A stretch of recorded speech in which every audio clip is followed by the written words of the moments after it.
गांव के किनारे एक पुराना जंगल था जिसे लोग काला वन कहते थे। कहा जाता था कि वहां जाने वाले लोग कभी लौट कर नहीं आते। किसी को नहीं पता कि वहां ऐसा क्या है जिसके कारण लोग वापस लौट कर नहीं आते, लेकिन डर की वजह से गांव वाले शाम होते ही अपने घरों में बंद हो जाते थे। एक दिन गांव की 13 साल की लड़की, जिसका नाम नेहा है, अचानक लापता हो गई। उसकी मां रोती हुई कहती रही कि नेहा जंगल के पास खेलने गई थी। जैसे ही गांव वाले ने जंगल का नाम सुना, उसी वक्त सबके चेहरे पर खौफ आ गया और गांव वाले घबरा गए। तलाश शुरू हुई। गांव के कुछ लोग, जिनमें नेहा का बड़ा भाई अजय और 2 अन्य साथी थे, नेहा को ढूंढने जंगल में गए। जंगल घना और सन्नाटे से भरा था। पेड़ इतने ऊंचे थे कि सूरज की रोशनी भी जमीन तक नहीं पहुंचती थी। चलते चलते उन्हें महसूस हुआ कि कोई उन्हें देख रहा है। रास्ते में उन्हें नेहा की लाल रिबन मिली, जो एक झाड़ी में फंसी हुई थी। अब यकीन हो गया कि नेहा जंगल के अंदर ही है।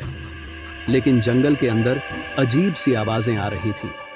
कभी किसी के हंसने की हल्की गूंज, तो कभी पत्तों के सरसराने की आवाज। कुछ दूर चलने पर उन्हें एक पुराना कुआं दिखाई दिया। कुएं के पास नेहा की चप्पल पड़ी थी। अजय ने कुआं में झांक कर देखा तो कुएं की गहराई से किसी के सिसकने की आवाज आ रही थी। अचानक किसी ने अजय के कंधे पर हाथ रखा। अजय घबरा गया और घबराते हुए, डर से भरे हुए अजय ने पलटकर देखा तो वहां कोई नहीं था। साथी भी घबराए हुए थे, लेकिन उन्होंने हिम्मत जुटाई और आगे बढ़े। थोड़ी दूर चलने के बाद उन्हें एक छोटा पुराना घर मिला। उस पुराने घर के अंदर धुंधला सा अंधेरा था।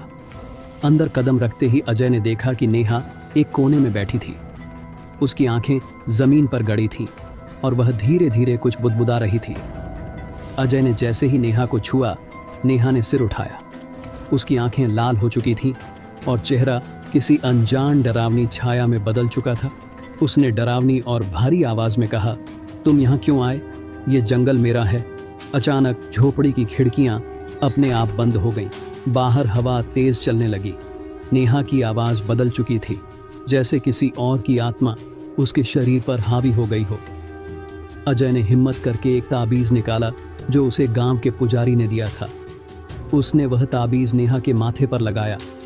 एक तेज चीख के साथ झोपड़ी में सब कुछ हिलने लगा और वह अजीब साया गायब हो गया। नेहा बेहोश होकर गिर पड़ी। नेहा को उठाकर अजय गांव वापस ले आया।